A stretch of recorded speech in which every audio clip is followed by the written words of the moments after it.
What's up, motherfucker? Dude, it's been forever. It is good to be back. My knees are healed up, man. I am in the jacuzzi again. I am rocking and rolling. I found a fucking cool 1970s style bathing suit. Fucking awesome at the thrift store. Totally fired up. And I am getting ready for the Austin Summit. June 5th through 7th, and 7th through 9th. And we got the house from the 5th to the 11th. So it's going to be freaking awesome, and I cannot wait. So I will talk about that in this episode, and also talk about medical procedures. And really, like, no matter who you are, no matter what age you are, you're going to have medical challenges, right? And I want to go through some logic, some thinking that I did. I just finished knee surgery on both knees, and I ended up turning down a surgery on my back. So I kind of want to go through maybe a little bit what I went through. It's pretty interesting, actually, and crazy story. And then I will talk about why I decided what to do.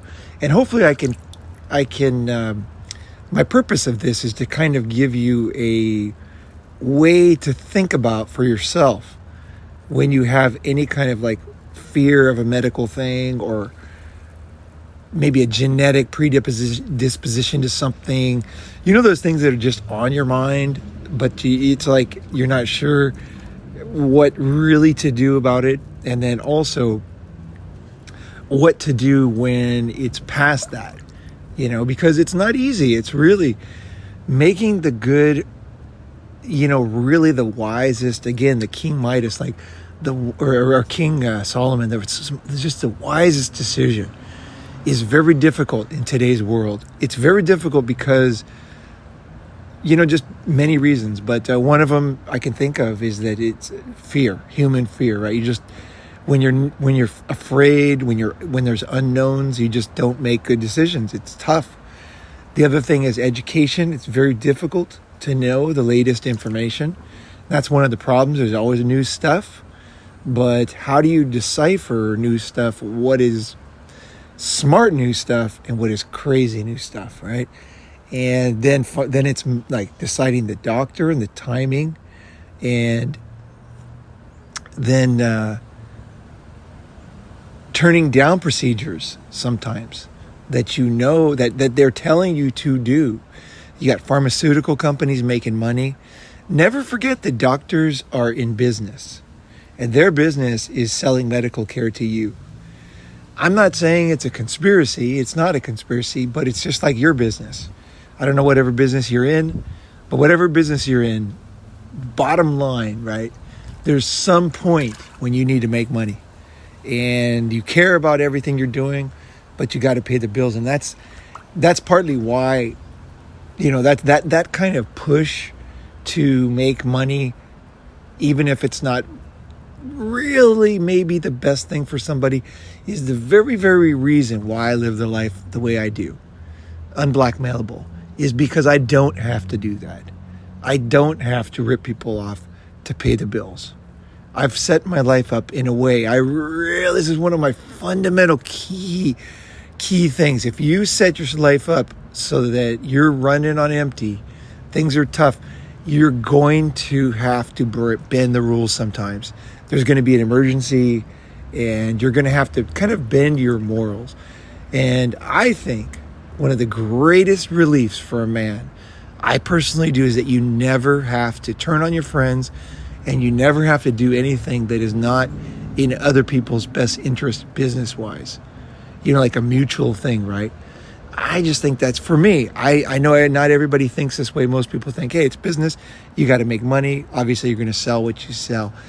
I take it, my viewpoint on that is different. It is. I'll go deep into it in another, I realize that's an important episode, actually. I'll do that in another episode. But doctors are in that dilemma, right? They got to pay bills. They get divorced. They have kids in school. Things are going on. And then you got pharmaceutical companies that have really gotten too much power. I believe in America, it's just crazy. I can't believe it. I really, I'm here and I watch TV. I watch the NBA finals. I'm watching the playoffs, and there's just so many commercials for drugs. It's amazing. Like, that used to be illegal. And in Europe and many countries, you can't advertise pharmaceuticals because the patient is not the doctor, right? What you, that's what medical school's for, is to tell the doctor what to prescribe, not to sell to the patient. The patient is not going to pick the best thing for themselves, right? It's crazy. It is so crazy. I cannot understand how. I mean, I understand money, but I don't understand how the U.S. has not reined this one in. It's causing like devastation, drug addiction, death of young people, and yet everybody's just taking pills here. For the record, I don't take any pills. I don't have any pills I take. There's nothing in the house. There's no prescription for me. There's no bottles around. There's nothing to fill. There's nothing. The only time I take any pills, I did 2 surgeries, had to take pills afterwards, things like that. But other than that, like, I just don't. I don't even take aspirin or Advil or any of those things. If I have an injury or something, somebody will give me something. When I was in Japan last summer, I got ear infection, which became, they said it became pneumonia, which is crazy. I don't think so. I think it was like a bronchitis type coming on thing. And so they gave me antibiotics and I took them. And also some of the guys, we were at this crazy place in Nakano for you guys at the Japan Summit last summer, Pink Bikini Summit. But you guys, somebody bought me, I think it was Ray and somebody else, just went and said, because I said I don't take cold medicine, and I was just suffering, right? And then he's like, fuck you, you're taking this. So he went to the base, bought a bunch of cold medicine, and I took it. I did take it. I didn't take it till it was gone, but I took it for several days. I was in fucking misery, but I'm kind of used to being in misery. I'm kind of a glutton for punishment, which I think is another great topic for videos, is the ability to withstand stuff. The ability to withstand misery. I think that's one of the key things that you need in life. Because life is fucking tough, Hinduism, life is suffering. That's the main tenet. And once you understand that, it's much easier to have a great life. Is that life is suffering. There's so much suffering. And that's one of the things you just accept in life. The Hindus really got that one down. Once you really understand what they're saying. You might not, hearing the words, you might say, oh, I don't understand that, And of course, it takes time. But the idea that there is, no matter what path, no matter how lucky you are, no matter who you are going to suffer in life. And it is tough. And it's just like accepting that. Just says, hey, there's going to be suffering.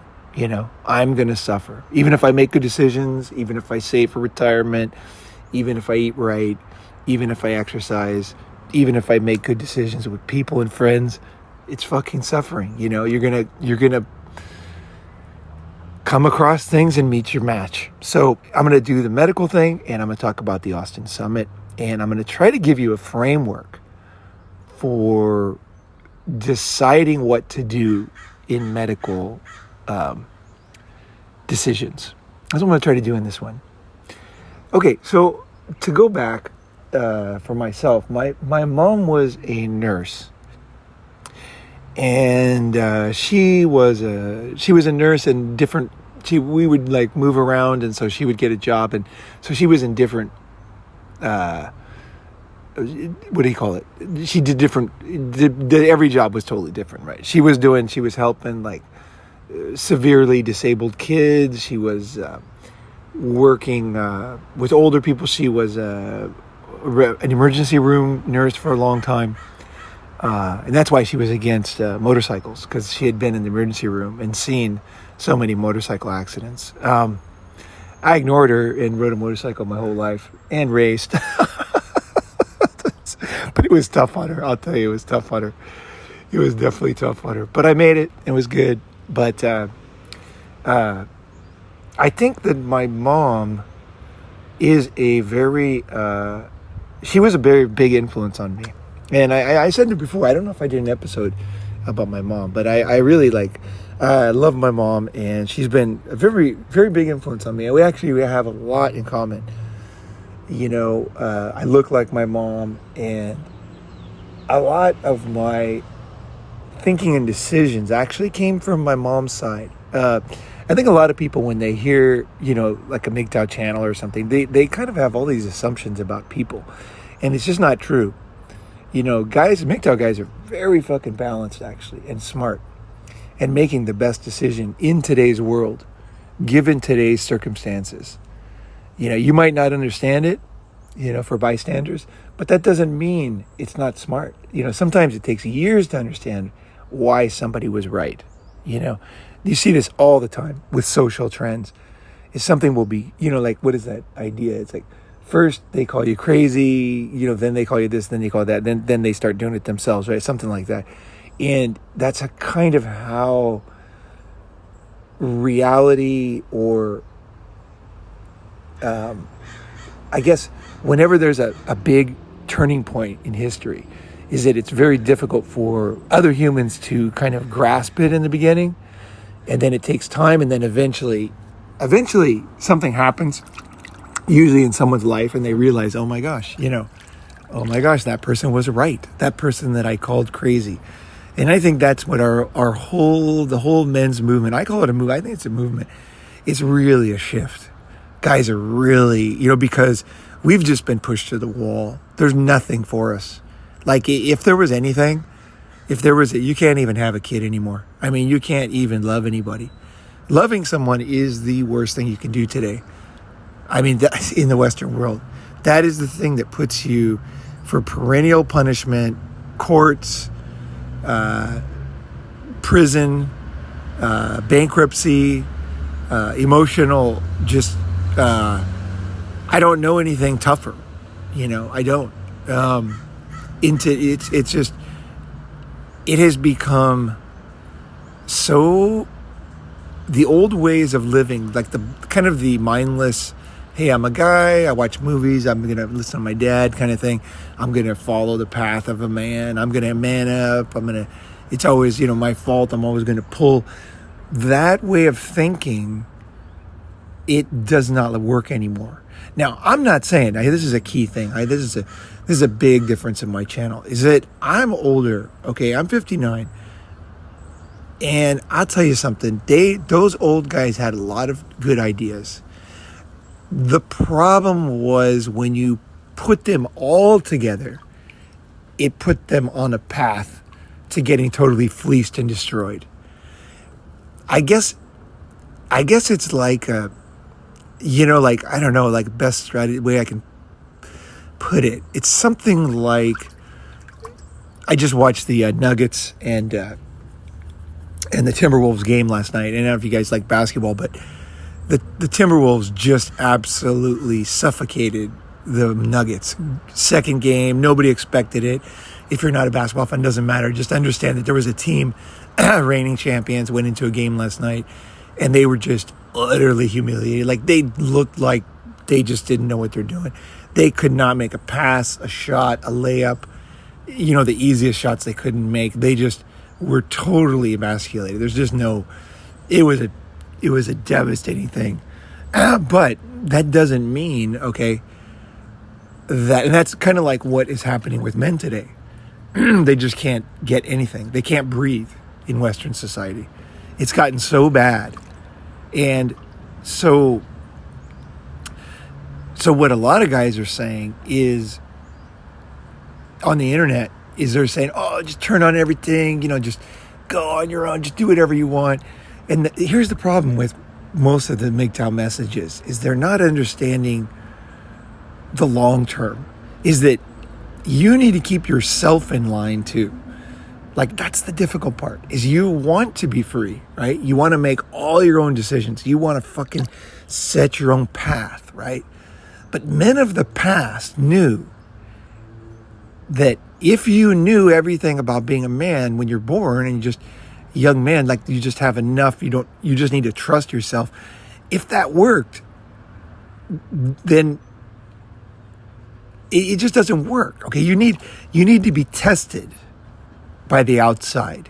You need to be challenged by life. You need to be almost crushed, okay, so that you can come back and kick ass.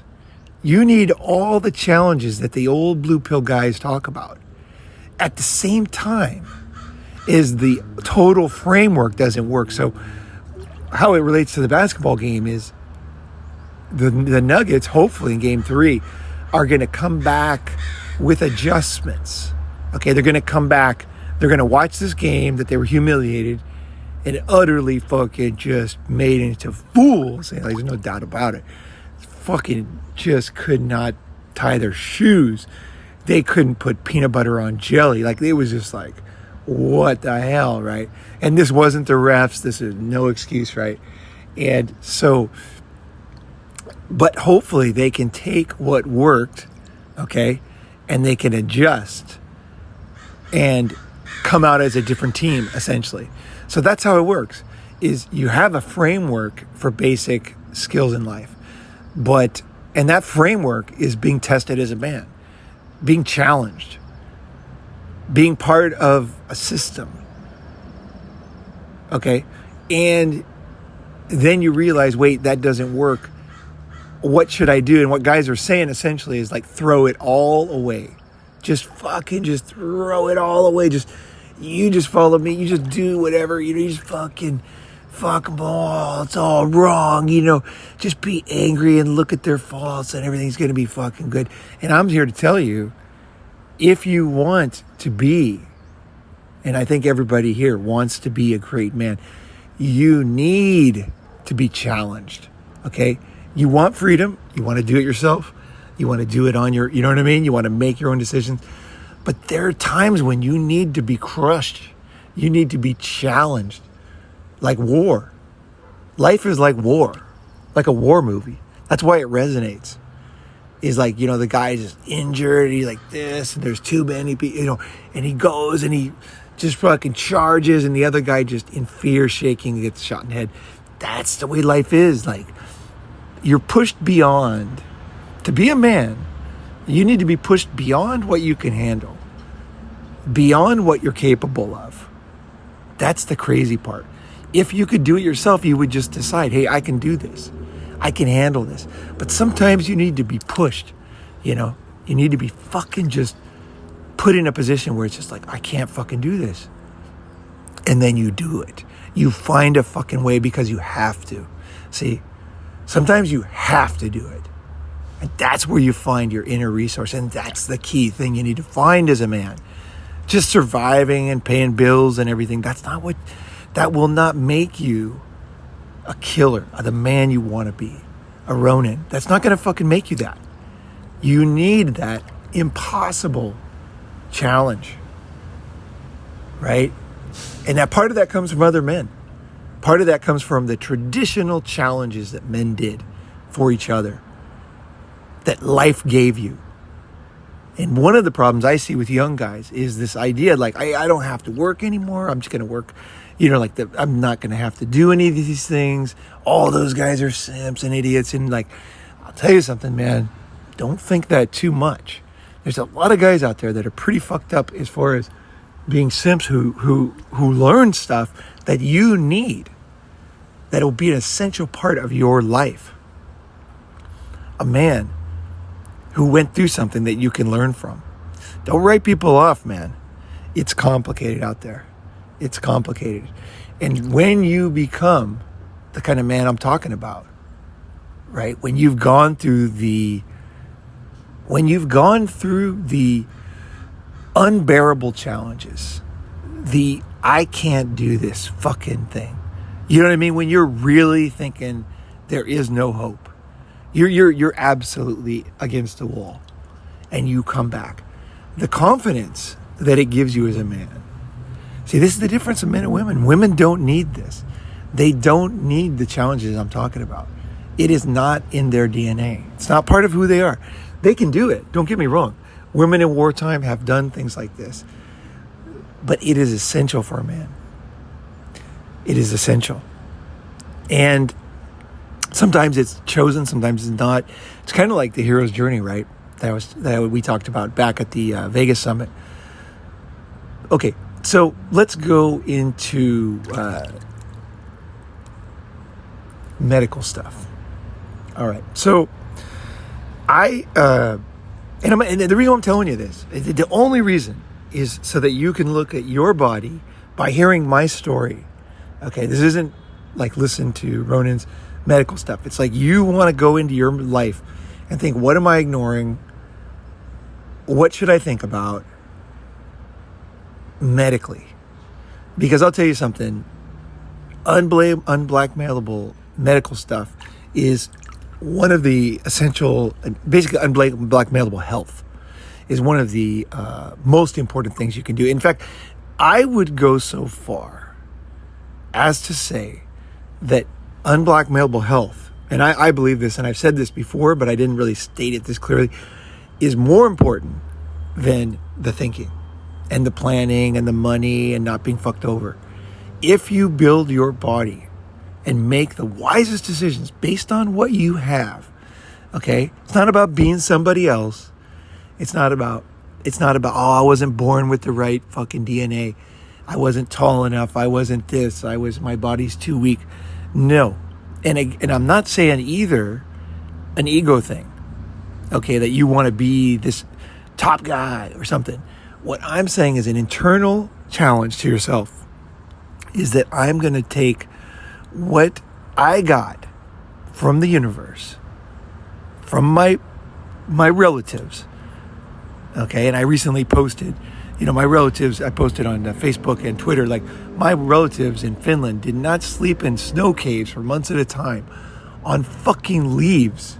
Can you imagine? They're just wet and miserable for months when it's minus 40 outside with no fucking clothes. My relatives did not evolve in Finland under the most extreme cold misery for me not to have some serious fucking skills and responsive fucking ability. See, I'm not into God. I'm not into that stuff.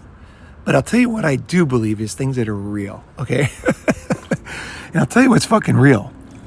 You know what's real?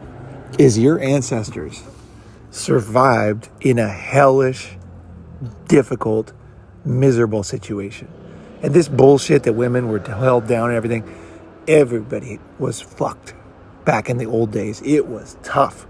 Disease, people died. The average age, I forgot what it was in India, 1900. I think the average age they lived to was 20. It might have been 30.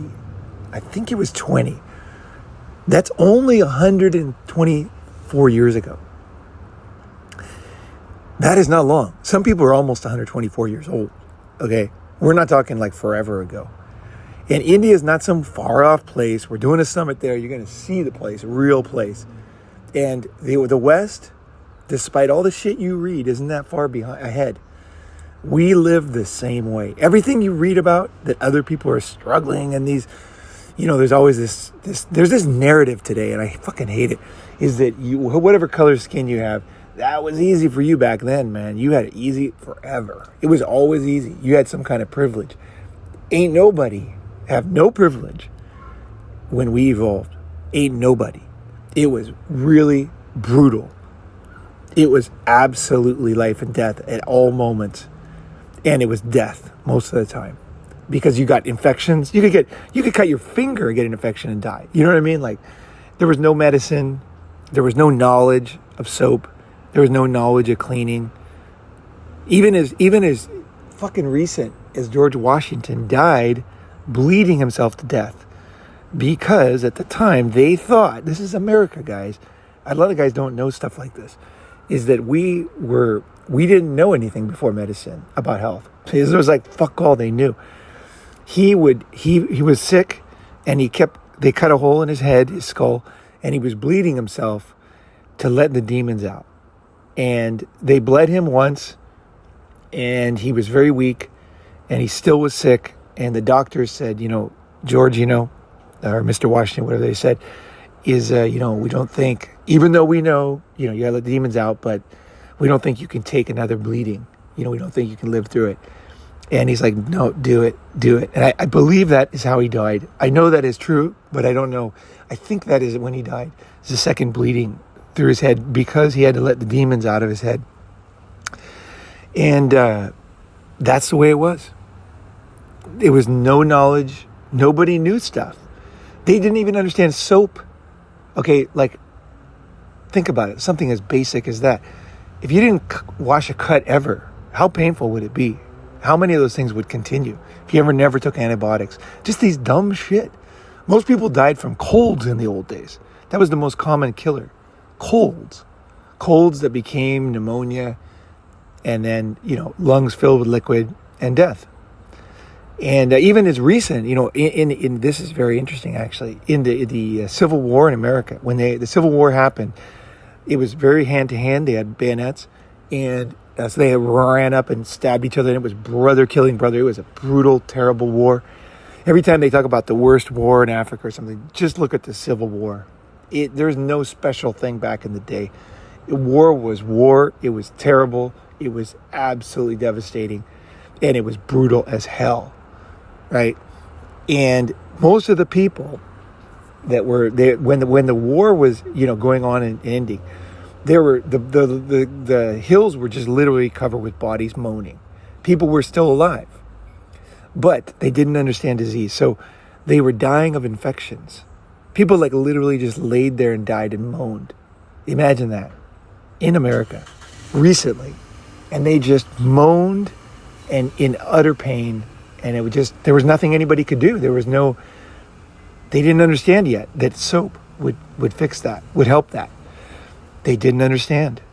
And they not only died, right? It's not just dying. It's like, where are you dying? You're dying in a pile of blood and guts and misery and hopelessness. And it might take a fucking month to die. Thirst. I mean, it goes, I can't even, that's one thing I cannot imagine, is just dying with all my friends, just screaming day after day, passing out from the pain, waking up, and just being there and not knowing there's no hope, but not knowing what to do. That was as early as the Civil War. Medicine. So when people talk about modern medicine is bullshit and all this stuff, and you got to take, it's all about acupuncture. They had that back then. Okay, acupuncture was forever ago. Chinese medicine, but this shit doesn't work. That's the problem.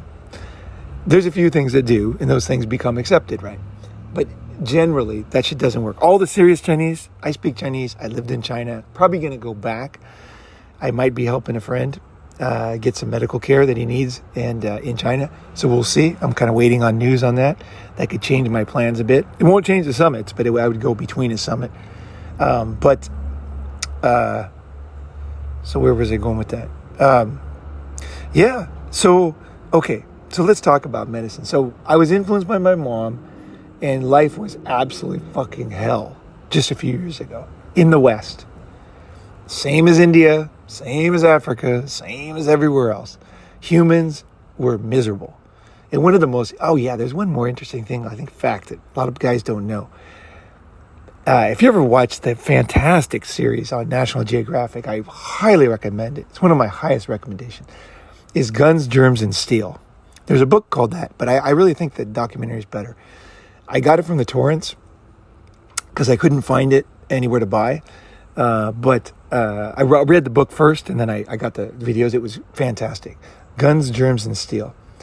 And it was basically how Europe rose. Like the kind of the coincidence, the good luck, the geography, kind of was the wind at the back. I'm not saying good things happened or, I'm not applauding. I'm just saying why they were so powerful, right? There was inventions. There was just pure luck of geography.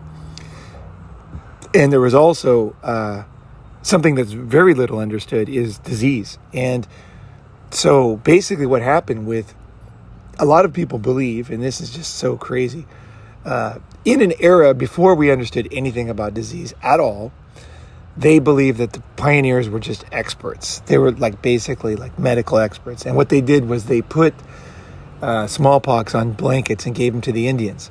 Because it's some miracle of time machine. They knew about medicine. They knew about the disease. Other people didn't know for 100 years or whatever, but they knew somehow.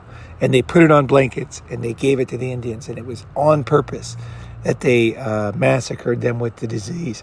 And a lot of people believe that and were taught that. And I'm going to tell you the truth right here, is a disease does not respect any boundary. Okay? Doesn't matter how good a person you are. It doesn't matter how bad. If you sneeze, someone else gets it. They get it. So guess what happened? What can you imagine happened? The Westerners, okay, so basically Europe, was the first people, humans, that domesticated livestock.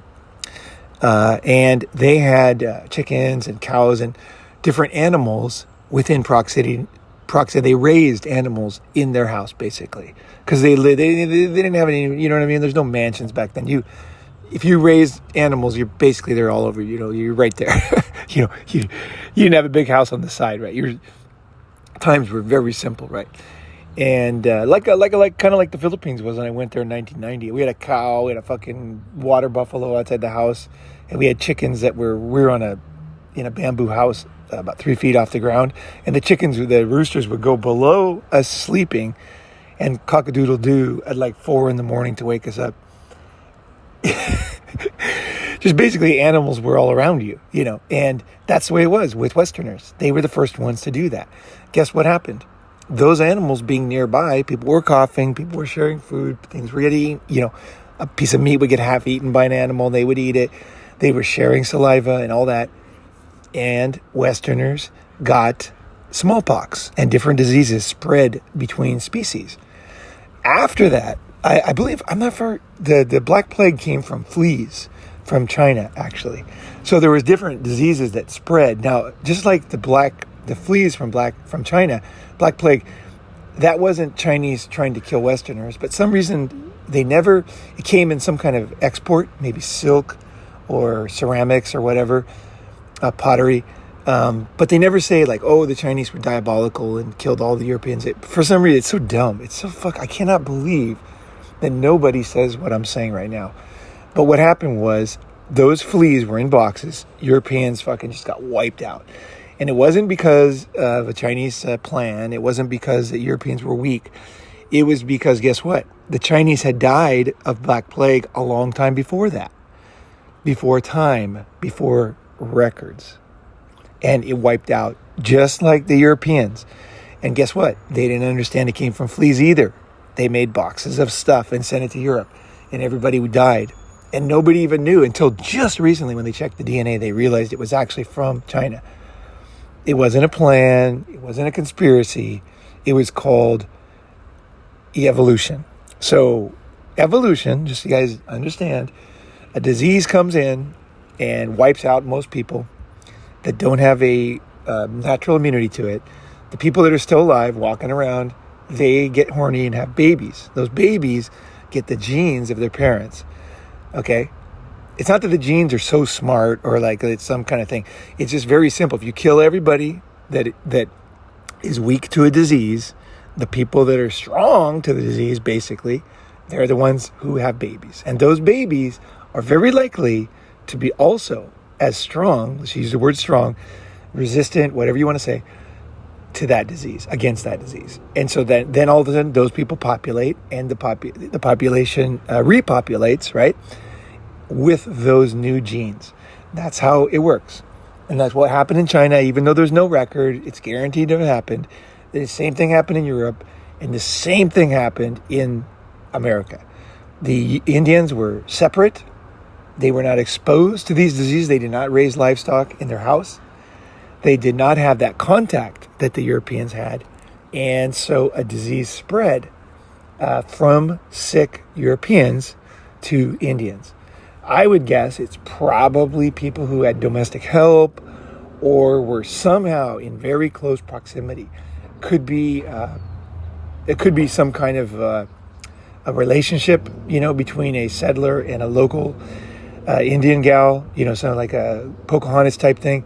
But anyway, it somehow spread and it wiped tons of the Indians out. And now repopulated. Indians now no longer get devastated by that disease. What a surprise. What a shock. What a shock. It's so shocking. The truth is just alarmingly shocking and so simple. So, medical truths. Okay, so I was very lucky. I was raised by a mother who she had been raised in a very difficult environment. Very, very difficult. Much more than I went through. And her parents also went through worse than her. Like, it was rough. Very rough back in Finland. And, most of my relatives, they died of black lung or, they worked in, most of the men, they all died of lung problems from working in the iron ore mines in Minnesota and back in Finland. So it was tough. It was fucking tough, right? And so my mom is almost like, the reason why do I say it without, I don't want to glorify my mom because that's not true either. It's like a fish. It's our circumstance that determines who we are, because it gives us challenges and we either overcome them or we don't, right? My mom overcame a lot of things, right? And she was raised by very no-nonsense people who were also educated. Even though there wasn't a lot of schooling, they read books like crazy on their own. They were self-educated, autodidact. My relatives were very well read. They understood a lot of things that, which would shock me when I was old enough to realize that a lot of parents didn't have a basic understanding of life that my parents had. I was gifted. My parents had been through some tough shit, very tough, and it passed on to me. And my parents were basically like, if you imagine, here's the way to think about it. It's not that my mom was so great. It's that she was a generation behind other people, because she was raised in an area that was so remote, even to this day, that her nearest neighbor was my dad 6 miles away. So there was no people. There was just nobody around. And it was minus 50 in northern Minnesota, in Barris, Minnesota. Very fucking tough out there. Very tough. Very tough living, man. No vegetables in the winter. And she was raised in a Finnish-speaking village, okay? And there was Swedish-speaking, there was Finnish-speaking, and there was some Italian speaking. And it's almost like a weird story, because there aren't many people that are my mom's age who have such a strange upbringing. Most people you meet, my mom's age, they know music and they know rock and roll and stuff. My mom was raised so hard, like depression, or essentially think 1 or 2 generations ago, basically. She was raised by people who thought very primitively about a lot of things and very tough. They accepted death. When my relatives would get sick, they would go in, and this is until one of my uncles, I knew him, goes in, he had cancer, went in the backyard, shot himself in the head, and he didn't do it because he wasn't taking the rope. It was that he was at the end of his line with cancer, and he knew it. And he's like, I don't want to burden people. I've had a good life. I'm done. And it was the same way with dogs. My dad had to shoot his own dog because some problem, I forgot what it was. I think it bit an end, like a farm animal or something, and that was the rule. You had to kill it. And my dad's like, you got to learn to kill your own dog. That's the way it is. So he shot his own dog. Whew, that was tough. That was tough. Because even when he tells me the story now, I can feel it, you know what I mean? He lies about it. He pretends like it was no big deal, but I can feel it. It was a huge effect on him. His dad shouldn't have done that. Should not have done that. But anyway, that was the kind of challenge, man had, because he had no neighbors, no friends, and he'd fucking shoot his own dog. It fucking sucks. That sucks. Some things were tough. Some things were stupid. That was stupid. But because it affected him. And I don't think it affected him in a good way. It was too tough for him. I don't know what age he was. He was probably in junior high or something. But that's the way they were raised, man. That was the way my parents were raised. It was fucking rough out there. And it was, like I say, it was a generation or two behind.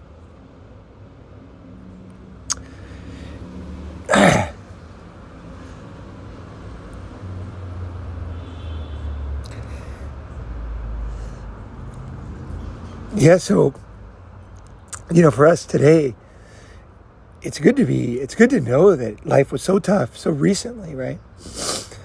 It wasn't easy, man. It was this whole idea of privilege is so fucking dumb. I can't believe it. It's so, to me, it's like utterly inhumane. To me, it is utterly inhumane to my relatives. Like I said, I don't believe in God, but I believe in my fucking relatives. Because they did things to keep me alive. To keep themselves alive, which made me possible. And one of my goals in this life is to make them proud.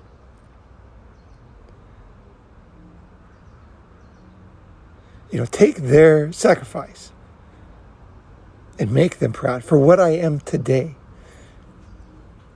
No idea if they'll, not a big believer in the afterlife, but somehow I think there's some spiritual principle here. I feel it. Don't give thanks to some fucking bullshit you made up in your mind. Give thanks to real fucking people. Help real fucking people in your life. And give thanks to real fucking people. If the doctor saved your life, fucking thank the doctor. You know what I mean? Make sure you send him a fucking present. Don't put, modern medicine. No, that motherfucker. He did it. Go thank him. Oh, God's so good and modern medicine is so great. It's like, no, some doctors would have fucked that up. I'm sorry to tell you. Go and thank that guy. Make sure he knows. He got into medicine for a reason. Go and thank him. The good doctors, right? Go and let him know you noticed, right? You noticed it was him. You know what I mean? Whoever it was. If it's her, thank her. Same thing. Okay, so that's kind of like I was raised by people like that. Who how it affected me was I'm very bad. And this is not ego thing. I'm just absolutely terrible at describing pain. So the doctor will ask me, how much does this hurt? And I just can't explain it. I don't have any way to put it on a scale. I just can't do it. I don't know how to do it because I don't know. I have no conception of how other people feel and think. And I was raised in a environment by people that were, like I say, their thinking was a generation behind. And it wasn't just their thinking. I mean, they actually adapted, but their basic beliefs, okay, the who they are is what I'm talking about, is from another era, really. And that's how life is, right? People grow up in different places. You grow up in a place like that, it's fucking different, bro. Everything's different. The way you look at everything is different. And you can't get rid of it because your personality is set at 7 years old or something? Who you are essentially is kind of set at 7. Now you can, of course, improve yourself and all that, but I happen to be raised in a very, for me also, not as unusual as my parents, but also unusual. Because all around me, especially when we moved to California, everybody was modern. It was difficult for me to adjust because I was so used to dealing with more harder things, right?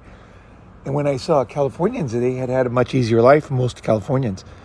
Just not because it's easy here. It was a generation before, right? 2 generations before. I know that San Francisco back in the day was very tough, and very tough. Old San Francisco was fucking tough, right? But it was a generation before, right?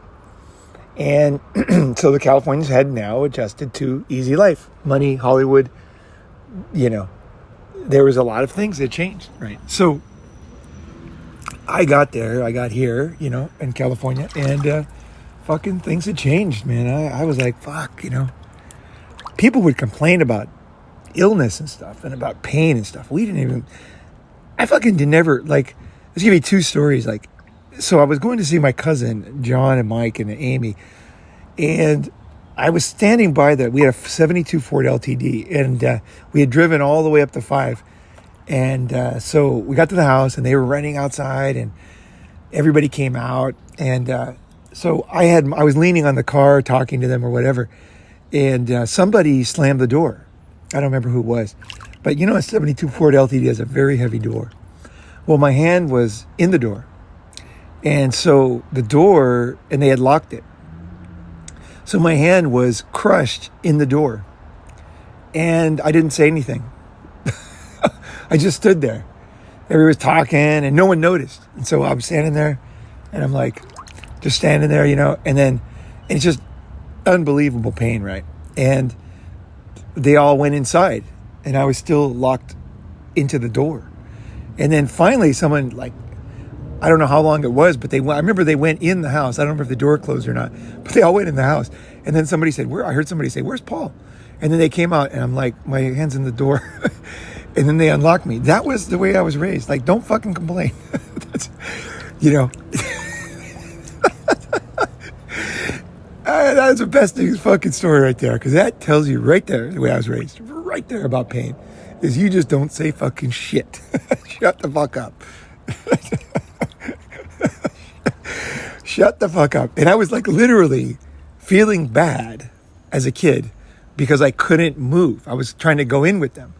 My hand was searing with pain. Like, you know how rough, like the inside of a door is? It's like these different ledges. I know very well, unfortunately. And I'm just like trying to pull my hand out, but of course you can't, right? There's just no way. And I'm thinking, I should go inside. I'm trying to unlock the door, right? And I'm like, I can't get to the, fuck, don't have the key. But of course, I'm just like, oh, man. Dude, that right there, that's actually the best story. I really don't need any more stories. That really tells you the way I was raised. Fucking monkey see, monkey do, man. And that's the way my parents were. It's like no one said shit. My mom always says, she's like, modern women complain about childbirth. And it's like, it's so hard. She goes, it's easy. My mom said, it's easy. She goes, you don't even need any medication. She goes, just go in there. It sucks, but you let them out and you're done. Go home, And I'm just like, my mom doesn't usually say stuff like that. That's the thing. Here's the other thing about my parents. They don't brag about it. They don't talk like I talk. But that's just the way they live, right? And I remember my mom said that because I was talking about when I was going to have my daughter, right? And she's like, it's no big deal. She goes, women exaggerate this thing for attention. She goes, don't worry about it. She'll be fine. And I was like, okay, fucking all right. Oh my God. It's so funny to think of your history, right? But anyway, so it all influenced me. One other story about pain. So my grandmother, I remember, I don't know how she did this. I have no idea. There's no medical explanation, but one thing, she would go to the dentist and have all her teeth worked on because she had dental problems, never with Novocaine. She never had Novocaine. She's like, just do it, and she would just grind it out with no Novocaine. Just imagine that. Her whole life, no Novocaine, with fucked up teeth in another era. Oh my God. And then the other thing that shocked me was she was baking in the house, right? And her, whatever she was making, cookies or whatever, she was always making sweets, right? So whatever it was in there too long. And so she didn't have the mitts. And it was a glass pan. It was like a glass deep dish. And she grabbed it out of the oven with her bare hands and put it on the stove. I swear to God, she walked 2 steps from the fucking oven to the fucking stove, put it on there. It's like, it's no mitts. She never complained about it. Like, so, how am I going to fucking, you know what I mean? Like, I couldn't understand pain. I thought you just ignore it. You just shut the fuck up. That's basically what I thought of pain, was shut the fuck up. That was my medication right there. And you know what? It's not that bad of a medication, actually. Actually, it's not that bad. You get used to it. It's strange. But anyway, I just one story about myself, but I had a motorcycle accident driving fast. Actually, I wasn't racing that time. but it was like racing. And I crashed into a car, which unfortunately was a cop going to work. It was his fault too, so I didn't get in trouble, but he pulled in the lane illegally, and I was driving too fast illegally on the other side of the lane, two non-dotted lines, and I hit his car, and then I flew over and hit a stop sign, and I hit it so hard that caused my the what do you call it? The thing that goes to your testicle, the tube, to blow up, and basically I had 3 testicles, essentially. And I remember one day I was taking a shower one day, and I remember I had a stomach ache that day of the accident. And I was like, oh man, I had a stomach ache. I went to work. I didn't say, I just went to work. It was finals. I was a college professor at Japan. I was in Japan. And I went to work, gave the test, went home, did my normal things, probably boned a chick that night. But then what happened after a few days or a week or whatever was a third ball emerged. And so anyway, I had that. I went to the doctor, and every time I went to the doctor, it was the same question. He always said, how much does it hurt? And I was like, well, I don't know, I said, when I have sex, I have to kind of push it down so it doesn't get squished every time I thrust. I was like, but I don't know, it hurts, but, and he looked at my face, and all the doctors said, no, you don't need surgery. You don't need surgery. Yeah, you're fine. And every time they asked me the same question, does it hurt? How much does it hurt? And I always didn't know how to say, I didn't know how to answer, because I could answer for myself, is that basically I was fine, So anyway, so then I finally got a good doctor, and he looked at it. Well, the reason why they didn't do the surgery was because there's 2 reasons for having that third ball. I don't know if you guys have ever had one. One of them is an infection, and the other one is a traumatic injury. And so the doctors were never sure if I had an infection or a traumatic injury. And the reason why they don't do it for an infection is because, and that's what they assumed it was, because I could never describe a traumatic injury, because I can't describe pain or traumatic injuries because I had a lot of them, and it's very difficult for me to explain my history to people, like realistically, without them going, what in the fuck, and not understanding even more. So I kind of cover up my life a little bit with doctors because they don't understand, right? I don't want them to overreact, right? So anyway, I never said anything. So finally I went to a doctor and in China, and he looked at it and he goes, what the fuck? He said the other doctor goes, I think this is an infection. You don't do an infection because it'll come back. So it's no use doing the surgery. So he said, this is ridiculous. He goes, this is from a traumatic injury. He goes, look, we're doing the surgery tomorrow, and I want you tonight to think about when you hit this area very violently. And I was like, okay, I'll think about it, but I can't remember anything. And then I finally, the day of the surgery, I was like under the gun, and I remembered that time when I hit that cop car on the way to work. And what had happened is I was going quite fast, and I hit the tank. So I had like a suit on, right? Loose pants. I never wore underwear, so it's like no protection, nothing, right? Just Italian suit, thin, whatever, wool or whatever. And so my nutsack hit. We had a racing bike. I had like a Rice Rocket NSR 250, and I hit the tank before I hit the stop sign. I think it was the tank. I hit it so hard. I might have hit the handlebars. I don't remember. It was so fast. But then I wrapped around my body wrapped around a stop sign. And so it was either the tank or the stop sign. So when I went to the surgery, I said to the doctor, I said, I told him to describe the accident. I go, is that enough to cause this? And he's like, yes, of course. He's like, yeah, let's do the surgery. So then what was interesting was when he did the surgery, he cut it open, and I was awake, right? The nurse was super sweet, and I got her to hold my hand.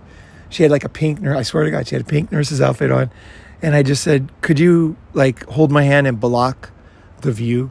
So she leaned over me and held my hand and looked at me. So I was looking at this beautiful nurse, and she was so sweet. And I was just like, I just held onto her hand because I was scared, And the doctor cut it open. And when he did, like literally liquid just hit the ceiling, hit his face. And I felt like a cup of liquid go down between my legs. I felt like a cup of it felt like gooey, warm goo. It just went down down through my legs and my ass and stuff. And I was like, oh my God. And he looks at me, he goes, my God. He said in Chinese, he said, well, say.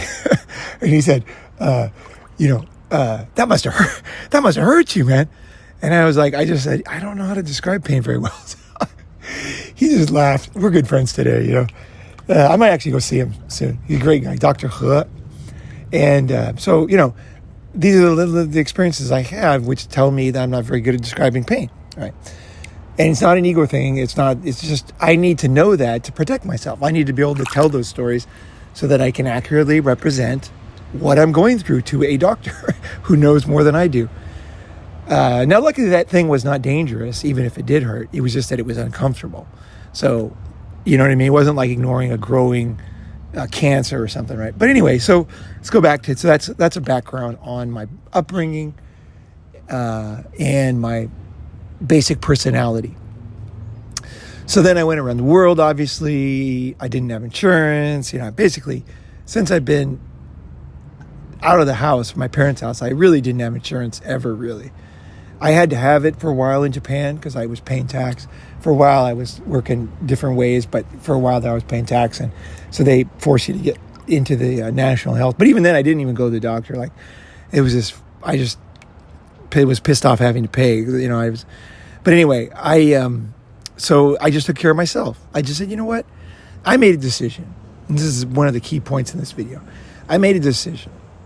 And what I was going to do is become the world's most knowledgeable expert on myself and my body and as much as I can of health. And to know every little thing about my body, because I realized that the world's a cold place, okay? And when I'm walking down a road in India or even in Japan in a dark, under a bridge at night, and a truck comes by, there's a very good chance no one's going to help me. And especially when you're a foreigner. When you're a foreigner, like, people stay away from you. They think that you're doing something weird. They think you're drunk. They don't think you're in urgent need of medical care and might die. They just don't. I know that some people do, and I know in Tokyo you're going to have a different reaction. But if you travel, this is one of the most important things to understand, is that don't believe anybody about this. I am telling you, there is a very good chance you're going to be left for dead when you finally do get injured. So, in a foreign country, there's a very good chance. And I'm not telling you that for any good reason. I'm just telling you the truth. Not not against the people anywhere. Just if you have that as your baseline belief, which I do, is that I'm going to be left for dead and I'm going to have to crawl. And I'm going to fucking crawl. And I'm going to make it. Right? If you have that mindset, you will be much better off than if you expect people to help you. Expect help, expect care, expect people to give a shit. I don't expect that. I expect to crawl to any situation at any time.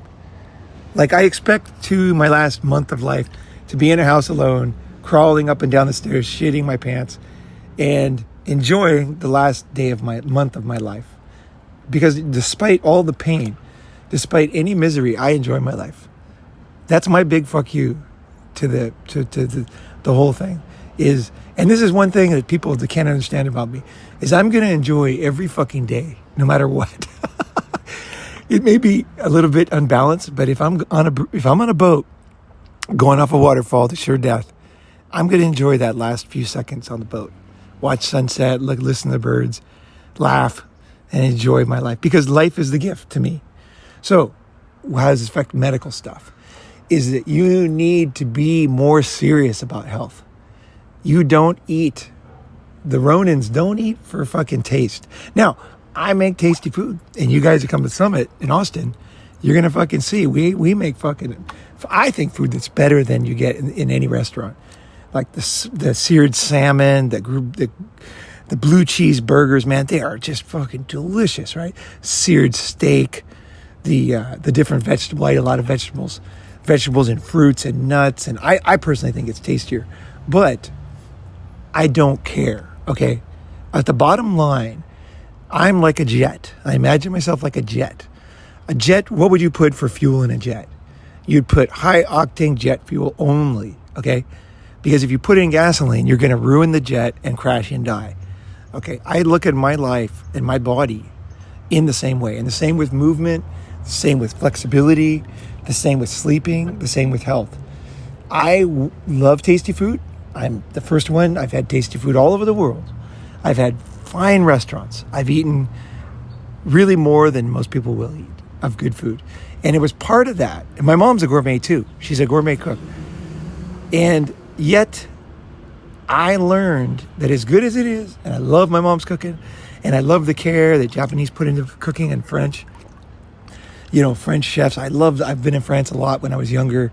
When I first stopped drinking, I went to France. My sister was there and for long periods. And I love the way they care about food taste and beauty. But I don't need it, okay? I don't need it. That's my basic belief. I appreciate it, but I don't fucking need it, because what I need is to be able to crawl with a broken back or whatever the fuck is going on to safety. If I'm paralyzed with my hands, right? I have to be able to take care of myself and pull myself to safety and health, no matter what the fuck life gives me. I don't depend on it. I don't expect anything. If it comes, it is just so welcome and so grateful. And when people helped me out recently with my knee surgery and everything, I'm very, very grateful for that. But my bottom line is, underneath everything, is I don't expect it. I don't expect any kindness from anybody. I expect to be able to pull myself with one fucking finger. I've imagined, I've tried to swim with basically no arms and no legs. And I can. Just using my body in a pool. Very tough. You got to be able to hold your breath for a long time, because you finally can get yourself to come up for a millisecond, but it's hard. But I train myself for that kind of thing, because it's more of a spiritual thing for me, is that I don't know. I've tried swimming with very heavy things in my hand, like a bowling ball, and I can do it. And I try these things because I don't know when something's going to catch my leg, or I'm going to have to pull something, or whatever the fucking situation, right? So I eat, I sleep, I nourish my own body with, and here's another thing, is along with this, and just as important, a lot of people think, oh, I already do that. You don't. Probably don't. The reason why is because you probably,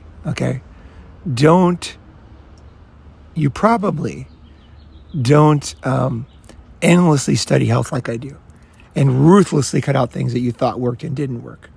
I am ruthless. I am fucking ruthless. Constantly looking for what I need to change, what I was wrong about, new discoveries, new of my own discoveries, medical discoveries, feeling my body when I wake up, being very sensitive to the changes. I am my own doctor. I don't expect medical care. I don't expect help. And that's my mindset, is I can survive back in the Stone Age as well as anybody else, and with modern knowledge. So, it's funny, my mom said that. She said, if there ever is a devastating war where we lose modern civilization, she goes, you're the best guy to hang out with. She said that. And I thought, yeah, true. That's true. I was like, yeah. So I was thinking, that's what I'm trying to teach in Unblackmailable. I'm trying to teach that. Yeah, exactly. And she was saying that out of preservation too, because, my dad is not doing too well, right? So she was like, yeah. She was giving me a message there, is help me, right? And I heard the message. I'm down. So anyway, with medicine, with medical care, let me just go through my logic of these medical procedures. So I got an opportunity to get medical care done here in Santa Cruz. And so I knew my knees were fucked.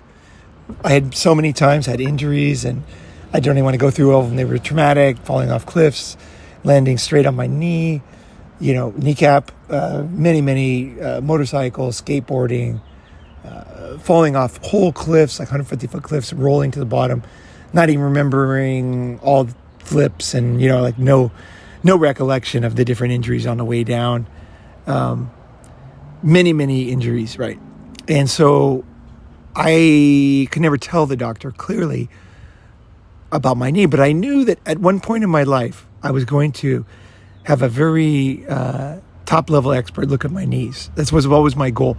Basically, I was recommended surgery a million times by doctors on my knees. And and this is the key thing, don't always take medical care when it's offered. I turned it down because I didn't know enough yet. And as long as I could still fucking walk, and there was a whole summer when I couldn't, I had to use crutches. Well, after I fucked up my knee in a very traumatic injury in Shanghai, I just basically said to myself, Paul, soldier on, man. Soldier on until it's time. Your knees, you can still move. You can still walk. Keep walking. And then when you're ready, okay, so this is another thing. I don't always get medical care when I'm ready because I didn't know. I didn't want to just trust the doctor. I wanted to know. And so I needed time to get the wisdom and the experience from people. So ever since then, I've been talking to people about knees forever and ever, talking to doctors. I had many MRIs done, one in China, maybe two in Bangkok. I had experts look at it. I had people recommend very wild surgeries. Thank God I didn't take their advice. And that was considered the best knee doctor in Thailand. Thailand generally has very good care, but this guy gave me, I believe, bad advice. Thank God I didn't do it. It was a price I could afford. So glad I didn't do it. So I waited until it was right. Midas can wait. Okay, Midas has pain withstanding ability and also wisdom, because if it was getting worse every step, that's different, right? And I was worried about that, but I found out that it wasn't. I was able to move, and as I moved, in fact, it would get slightly better. Still never the same, but slightly better. So I knew moving was good. After I could move again, after I could put weight on it. So I continued on, and I kept thinking, I got to do this. So finally, I got a very caring person. She's so sweet. At one of the clinics here in Santa Cruz. And she said, you know what? She's like, you need everything looked at. she heard, I told her, she was really cool. Her name's Kathleen. She's super awesome. So I said, look, I told her all the stories. I said, this is it. I'm going to dump with this. I trust this person. This person knows what they're talking about. And she gives a shit. I think she likes me, right? So she wants to go to Japan. So I'm like, this person cares. This person is smart. This person is experienced. And just instinctually, I thought this is the person to tell. So I told her all the stories. And she said, okay. I'm going to set you up for an MRI on your left knee and see what you can do about the right knee next. But they only do one at a time usually. So do your left knee first. Went to the doctor. He recommended surgery. We did it right away. Got it done. The surgery went easy on my left knee. It was no problem.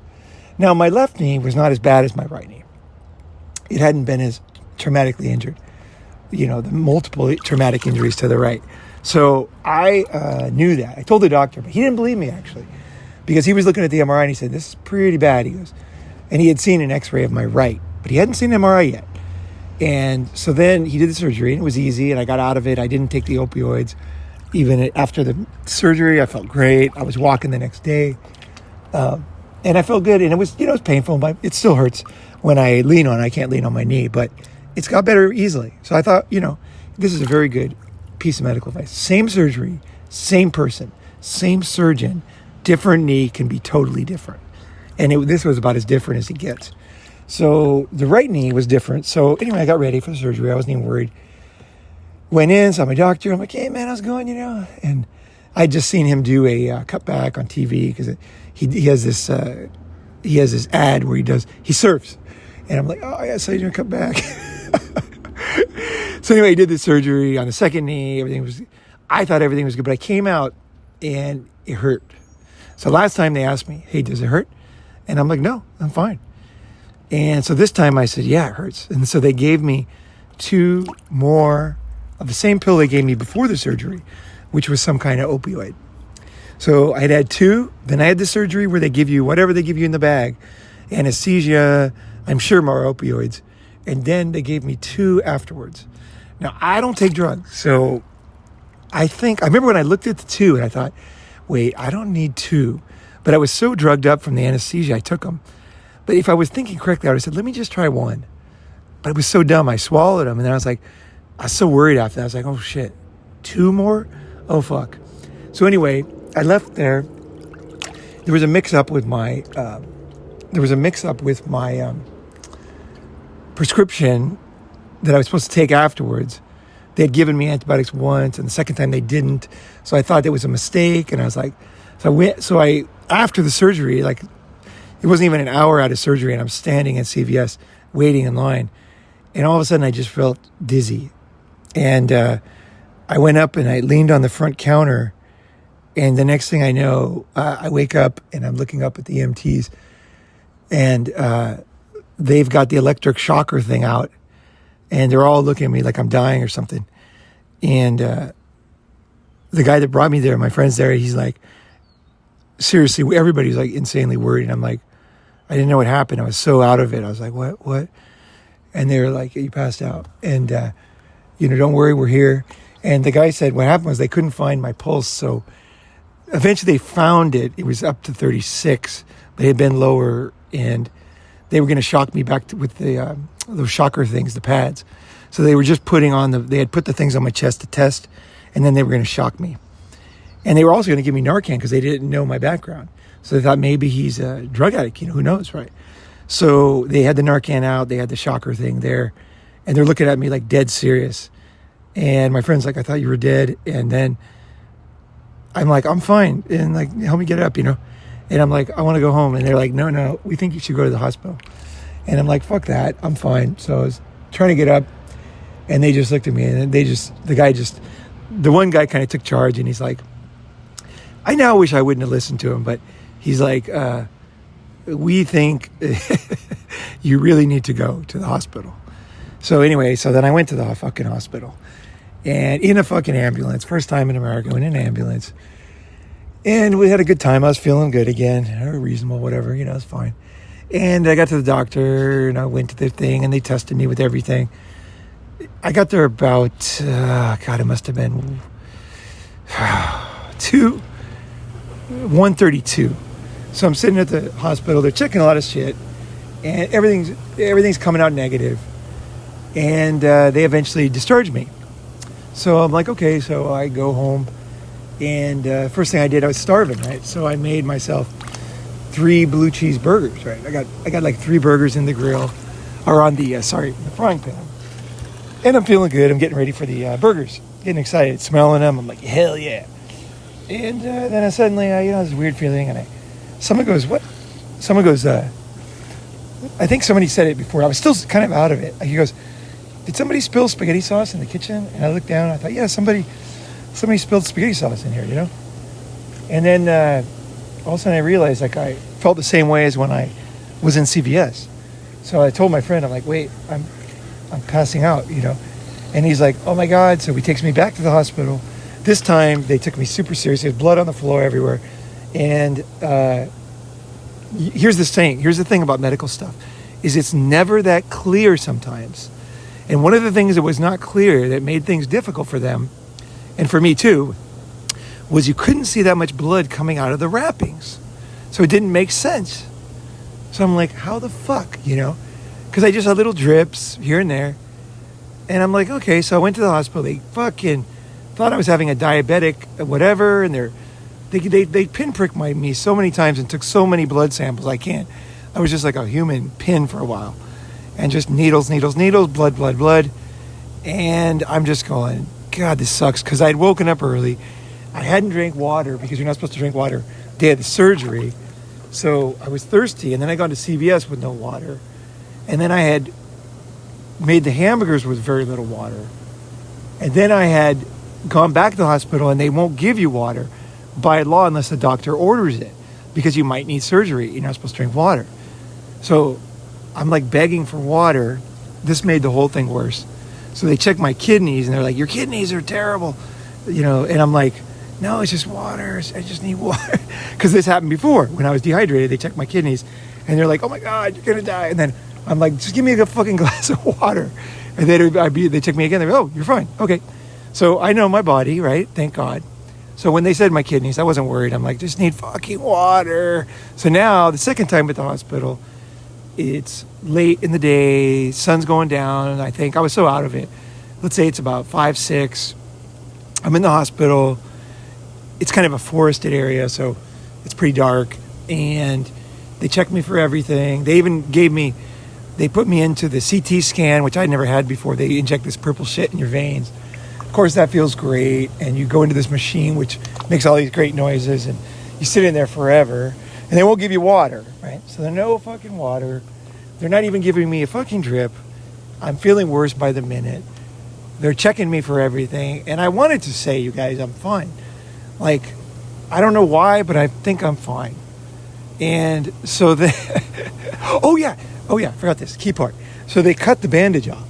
And they didn't want to, but they did. And when they did, like a half gallon of blood was in there. It was like the way they wrap these things after surgery is so tight and so well. And they put all this incredible white padding in there that just sucks up the blood.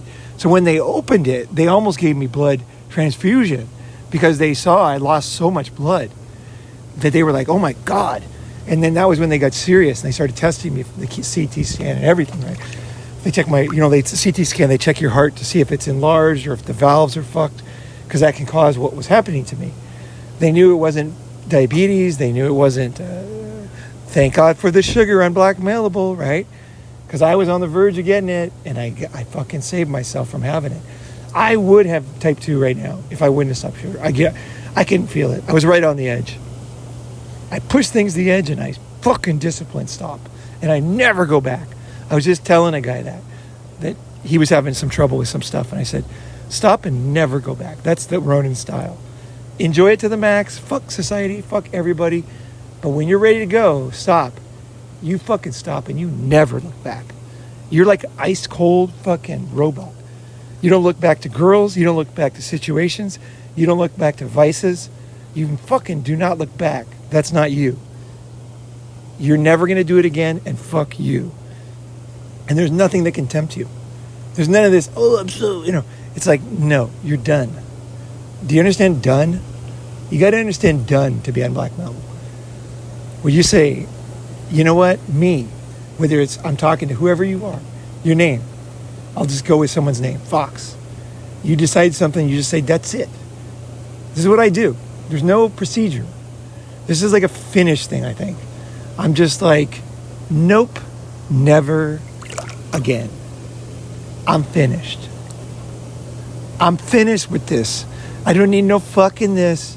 I don't need no fucking that. Now I can get help. I'm not saying I didn't go to AA and NA to stop back when I was 21 and 22. But, bottom line, my grandpa quit drinking with nothing. And he was a serious alcoholic. My family, they just fucking quit shit. So in my soul, it is a barren wasteland, ice cold, black hole. No sound bounces back. When I decide to something, I decide it in my very soul. Get used to that. Get used to saying, fuck you. You know what I mean? And just saying, I'm done with that. I will never be tempted, and I will never do that again. I am now in a new life. Now, you can get help. There's all these modern things you can do that help. They do help. They make it easier. Okay, my relatives didn't have it easy. But the bottom line is my relatives were more right than this new shit. They were more fucking right. Is you do things because you have to. And you've decided. You don't wait. Don't wait until life pushes you. You fucking decide right now, or when, not now, because this is the kind of thing that has to come from your soul. Okay, it has to be the right time. You got to be ready. Nothing's good or bad. Everything is your decision. But when you're ready for something, it's black hole, Sahara Desert, ice cold space, deep space. It's minus 387 degrees, and there is no heat. It's done. It's done. You're done. You're in a new period now. It's like, they got the different period, the Victorian period and the fucking Ice Age and all that shit. Okay. You got the TikTok period, and you're done. It's a new period, right? It's a new season. New season. All right? In this case, it's a season that lasts 4 seasons, your whole life. It's not revolving. You're done. Number 1, you're done. Because you're a man. Because you're tired of it. In your soul. yeah, you can reach out for help, and you can get medicine, and you can have people do things, and you can work steps, and you can help other people, and that helps you, and you can be a good servant for people, and you can share your experience, and yeah, you can. This stuff is good, and this stuff will help to heal your emotional side. But as far as your fucking ice cold, fucking temperature of space, fucking center of black hole, magma at the center of the fucking earth, diamond pressure, self, you're like, nope, done. Ronin said I can do it. I'm done. People will say, how'd you do it? And you're just like, I don't know, I was just done. I was just done. And I personally think this is true for you too. Even if you're like kind of a hairy-fairy, soft, modern guy. I think that a lot of things we give credit to God, we give credit to AA and 12 steps, we give credit to doctors. There's a lot of things in life where you're just fucking done. And actually, it was from your soul. Now, I think these things do, I'm not saying they're not good. You hear me out. I think emotionally, I think this is good. It's good to have something to think about too. Just not be just cruel to yourself. But there's a part of me that's just fucking cruel. I ain't gonna do that to myself. I'm just done. I don't give a fuck. You know what I mean? I'm talking to myself here. I don't give a fuck how hungry you are. I don't give a fuck how much you want it. It doesn't matter. Shut up. You're done. Go do something else and you'll feel better later. Shut up. It's not that hard either. So stop complaining. That's like my inner voice. You got your inner, women are like, oh, I'm so good. I'm such a great person. Mine is shut the fuck up. It's not that bad. Are you know what I mean? Are you sitting on a fucking battlefield after the Civil War, hearing your friends die? No. Dying yourself in extreme pain, excruciating pain? No. For nothing? No. You're not. You're sitting there and some TV show's not playing. Or your knee hurts or some bullshit, right? Whatever. So fucking what? So fucking what? At the same time, and this is the part, is that you are also kind. And you want to be good to yourself. If you can, if you have the luxury, if you got the time and you live in the right era, and there's something that could make you easier, you can think about it. But I'll tell you, a lot of pain just goes away when you tell yourself to shut the fuck up. A lot of pain is it's very, very psychological. Oh yeah. Okay, so the second surgery, basically after that, I found out what happened. The EMTs were 3 women that were supposed to pick me up. And apparently, according to the guy that was with me, he said they dropped me and my knee bent back wildly, the knee that had surgery, my right knee. And that's when I believe that the bandages were ripped off, and that's why I bled. Because the stirrups, or whatever they're called, they fell off, they came off. And so then it started bleeding for hours and hours and hours, and then it just gushed, right? When all the blood got too much. So, everybody called me afterwards, the hospital, the surgery center, the doctor, everybody checked up on me, and they were being all lovey-dovey and kind. Not like my first surgery. Not like my first surgery, on the same knee, on the same guy 3 weeks before. I called my mom, I said, what's up? I said, they really are awesome. She goes, get realistic. She goes, she doesn't want you to sue them. That's why they're being so nice. And I was like, I'd never sue anybody anyway. And she's like, well, they don't know that. That's the other thing. I don't sue people. Certain things in life, like I'm modern, but I'm not suing anybody. I just don't. I don't have the time. I don't have the stomach for it. I can take care of it myself. If I need to get revenge, I do it subtly, quietly. I don't need the courts for my justice. I don't need it. I'm going to do a whole episode on this. Relying on the courts and the police is the biggest mistake of modern man. I'm going to make it. That's my title. Remind me if I don't do this one. That right there is a very important episode. Okay, so back to the thing. I was a lot of unknowns. I was out of it. I didn't know what to think. It was a very tough day. They didn't even let me out of there till 1 a.m. Still didn't have any real water. I drank some water, went to sleep. I was still fucked up for days. I was confused. It's like I was in a bad state. It was tough. So it was a state I've never been in. So I can't really describe it, as you might guess. Anyway, I was fine. Really. And I mean that. The reason why I was fine, okay, you think, oh, it's ego. No, I was fine because this. See, I'm me. Fuck the world. See, because my goal was to fix my knee and my other knee and to know what was in my knees and my back. And I finally knew. And I got a good surgeon. He did a good job. I knew it. And it was bad aftercare and everything, EMT, whatever. I don't give a shit. They still tried to help me. You know what I mean? They didn't try to hurt me. I'm not some fucking ungrateful fuck. I'm grateful they tried. It didn't work out. Didn't go as planned. But hey, I love you anyway. You know what I'm saying? Sometimes we try and we fuck up. I believe they tried. I do. The EMTs were really cared. They were really nice. One of my friends actually works at that hospital, wasn't there that day.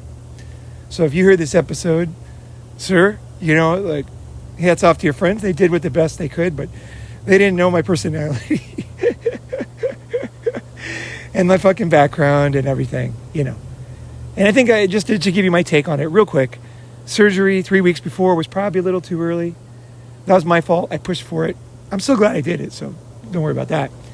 The next thing is I probably shouldn't have got those 2 opiates afterwards. Third thing is I should have got a call before the surgery to explain about the medication. I was confused. I thought I was supposed to get something. I didn't get it. I thought he had forgotten it. I thought I was supposed to have antibiotics after the surgery because I got him the first time. I didn't get him the second time, but I wasn't supposed to get him the first time. That was a mistake. So anyway, I was confused, and that's why I was just begging for I didn't want to die of a bone infection. That's why I was in the fucking CVS. It's not because I'm tough. I was like, I don't want to die of a bone infection, right? So I'm here. Okay. Didn't work out. I didn't need them, it turns out. I'm fucking fine. And the other thing is, so 2 surgeries, close, the extra opiates, the water thing. I don't think I drank enough water to be able to drink until 8 o'clock in the morning. I don't think I drank enough. I was too careful. I thought, I'll drink very little because that's good for the surgeon. Now, if they say drink till 8 in the morning, like clear liquids, drink clear liquids. Don't fucking worry about it. Some people don't even follow the rules and they go to surgery anyway. So just follow the rules. You're good. You don't need any extra fucking discipline like I had. It wasn't good. So I learned my lesson and I am so grateful. I am so grateful to my doctor, Dr. Holm. I'm grateful to Kathleen. I'm grateful to everybody who tried to help me. And I'm fucking great. My legs are good. I know what's up with my knees. My right knee was much more fucked up, as I told him. But he didn't know until he opened my knee up. And then he's like, oh my God, this knee is pretty fucked up. It's basically what he told me afterwards, right? It was more fucked up than the other one. Had to cut out more shit, and there was more of this and more of that. And I was like, okay, that's what I was thinking. So anyway, so that's how I go through medical things. That's how I decide things. I'm disciplined. I wait till it's the right time. I follow the rules with eating. I look for wisdom in decision making. I don't just rush into a surgery because it's recommended or because I can afford it or because it's whatever reason. I don't rush into anything. I don't care. I'm going to find out what's best for me because I got to live with my body afterwards. People will push you into taking pills. You know, someone tried to get me to take kidney pills after the first time they checked my kidney. I said, and I drank water and I was better. Can you imagine?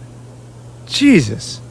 Another time someone tried to get me on anti-diabetic things or whatever it's called because my blood sugar was high and I hadn't known I was getting blood sugar test and I didn't know it was a blood sugar test. I thought they were testing for a lot of other stuff.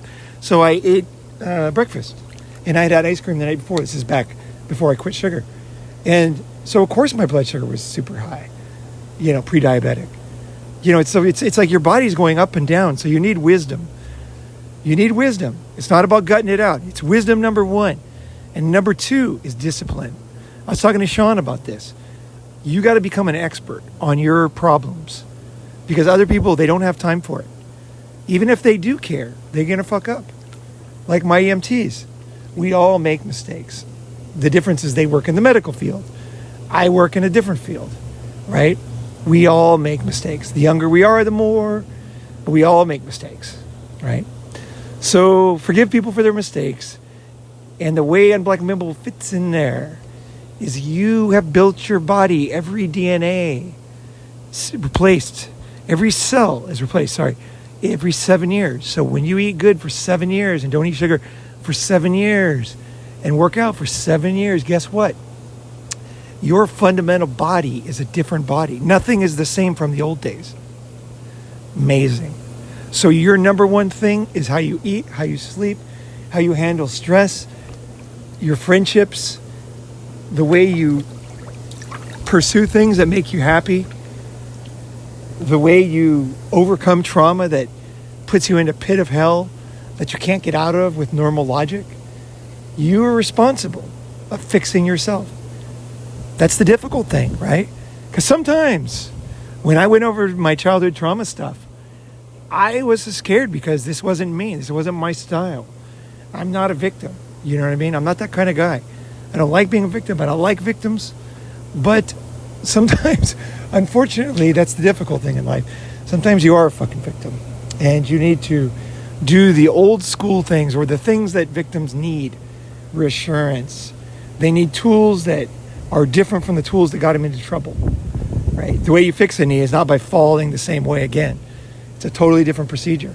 Sometimes you can do it. Sometimes you have to trust an expert to do it for you because you're not capable of fixing your shoulder through surgery, right? So certain things you have to go into major wisdom mode. Do not be rushed into medical care. Do not be rushed into pills. Do not be rushed into antidepressant. Do not be rushed into any fucking thing. Remember, fuck you to the world. Don't say it to people trying to help you, but you say it to yourself. Stop complaining. Give yourself time. The reason why you say fuck you is for your own good. Because you're saying, you know what? Study your ass off. Don't just ignore it. Study your fucking balls off. And when you're ready, the friend, the doctor, the knowledge, this thing on the internet, the thing you learn from this random nurse, will come together and you will see, like King Midas, this is the path for you. You might not fit every injury often has different characteristics because the way you get hurt, your history, this is where there is unique things in life. And you need to know, this is not left-wing thinking, this is medical. Sometimes you do need a little different, and sometimes if you have a rare thing, they're not going to assume it's rare right away. It's not because they're evil, it's not because of the pharmacy companies, it's because it's fucking rare. Just like if something lands outside your house, you're not going to assume it's World War III, part of a nuclear weapon. You're going to assume it's a leaf off a tree, right? Because they fall off trees all the time. It might be. They might have just dropped a thermonuclear weapon 100 miles away, and this might be your last chance to go underground or something, but probably not, okay? Probably not. It's probably a leaf or something, right? It's not just the tree shaking from an upcoming 10.0 that's going to swallow your house, right? So rare things are difficult for doctors. So people are like, oh, he didn't ignore me because it was rare. It's like, no, because of the numbers game. Okay, that's where you need to come in and say, you know what? I know he's doing as good as he can, but I got a feeling it's something else. I'm going to keep checking. Don't bother him, but go to another doctor. Go to Thailand. Go to a new doctor. Pay somebody. Thailand has great medical care. Really great. Go there. Pay for a bunch of tests that you've always wanted. Get them done. Figure it out. Figure it out. Take time. You don't even have to get the medical care in Thailand.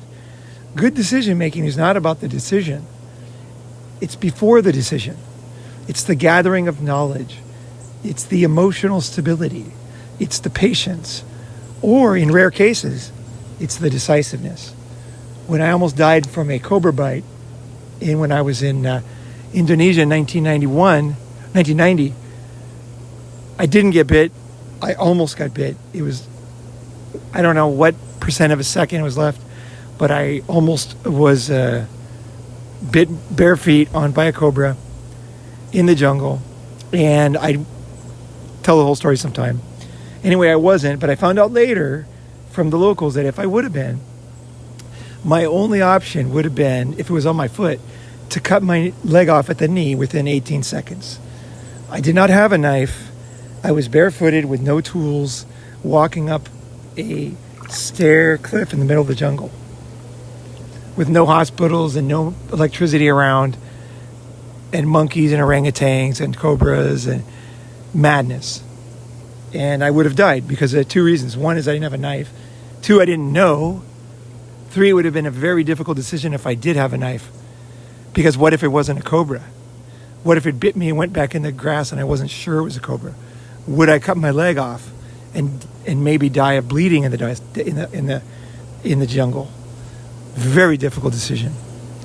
And I would have only had 18 seconds to not only decide, but complete the decision, complete the action. So these are the type of things that Ronin men are going to be able to handle because you're a man. That part comes from, this is when in times like this, you think, oh, I couldn't do that. I'm too soft. Nope, you can because you inherited it. Don't worry. At the time, some new wisdom, some new confidence, some new bravery, and clear decision making will come out of somebody in your past who evolved in the same situation and was able to pass on their genes because of this decisive thinking. People that didn't have this decisive thinking, they died, okay? And they didn't have kids. Because you can have decisive thinking when you're 2 years old. Avoiding a snake, avoiding a tiger, jumping into off something into the water. There are things a kid can do that save that kid's life. And primitive kids didn't have a choice. You didn't have a choice. Your relatives didn't have a choice. Your ancestors. So guess what? Here's the good news. It's built in. Trust. Trust me. I'm telling you the truth. It is baked in. I don't care. I know there's a lot of different kinds of guys here. I don't care if you're trans. I don't care how you dress. I don't give a fuck, okay? Because it has nothing to do with what I'm talking about. I don't care if you think you're weak. I don't think if you haven't done this before. It is in you. It has to be numerically in you. Somebody inside you. Get in touch with that and realize there's a part of you that can cut your leg off in 18 seconds without a problem. And just very cold and calm. Just like, whoop, I better do this fast. That was definitely a cobra. I'm getting this done quick. I don't want to die. I want to live. I'm going to live. I will live. See? That's my final statement in this video. I'm on this topic. I will live. Black hole and I will live. I will fucking live. Remember that. When it finally happens, when you finally go, you're going to have had 5 of these where you had to say that. It's, I will live. No logic. No logic. It's just something from deep inside you. And this ain't hairy-fairy. This is what's passed on. In fact, I'll go so far as to say is if you don't listen to this, you disrespect the sacrifice they made to teach you that. They died or didn't die to teach you that. Learn the lesson. Show respect. You can do it. No matter what it is. Any man has done, you can do. Any man in history has done, you can do. Any amount of pain, any amount of bravery. You know, one of my favorite scenes in war movies is John Basilone in, what's that called? I can't believe I don't remember the name. It's in the islands with the Japanese. Oh God, he got the Medal of Honor, Congressional Medal of Honor for it. There's a video on YouTube. I'll put it. And like what he showed there is what every man has in them. It's fucking amazing. And that's an accurate movie. The guys that were there were interviewed for that movie. This was not some bullshit. The guys that were there, that he saved their lives, and that scene is just fucking out of hand. If you watch that over and over, you'll realize, like, he was the only one. Everybody else was like, they were going to run. Guadalcanal, that's what it was, Guadalcanal.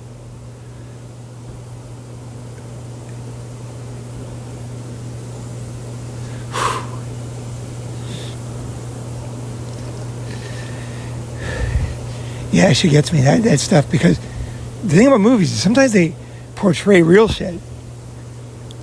You know? Sometimes it's bullshit. Sometimes it's real shit. That's why they're so powerful. They can be. Drama can be so powerful. It takes you inside of another man's mind where you would never be without that. So, okay. So let's go on. That's my medical advice. Not medical advice because I'm not a doctor. But that's the way I handle myself.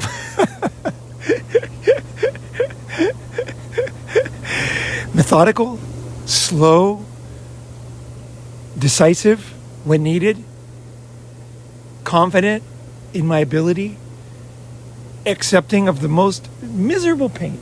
Because you know what? In some ways you can't ignore it. It's all just a joke, guys. It's in your mind too. Fuck it. Fuck pain. Now, long-term's different. If you got to live with it for 30 years, there's a point where it breaks you down. But I'm talking about short-term pain. Getting your leg cut off or getting your hand in a meat grinder or terrible car accident or something. It's temporary. It sucks. I'll give you that. But you say, fuck this shit. I'm getting out of here.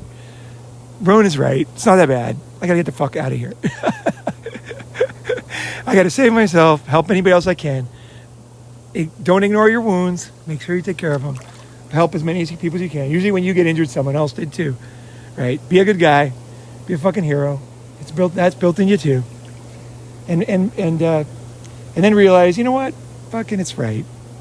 It's more right than even pain medication. You're built for it. You got it. It's from inside you. Don't worry if you never showed any signs of it. It's in you. Okay? Don't fucking worry.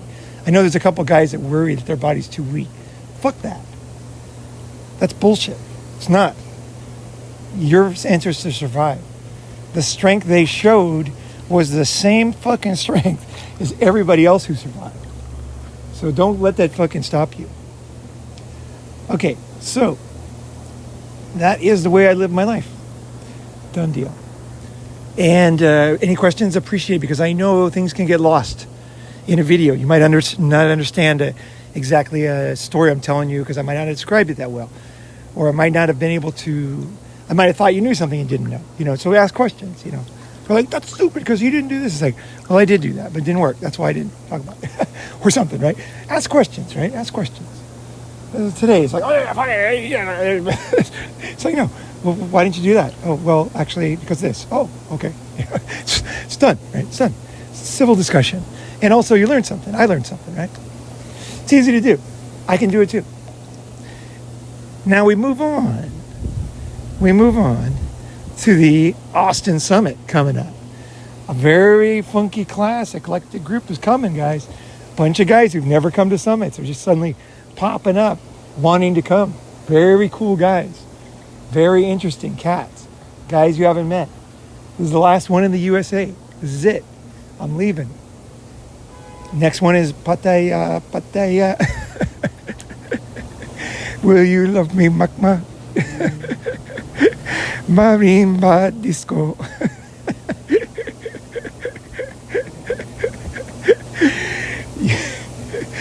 I love you, very big, sexy man. Pattaya. That's the Pattaya song. You can find it on YouTube. But so we're gonna have you the next one. First one, June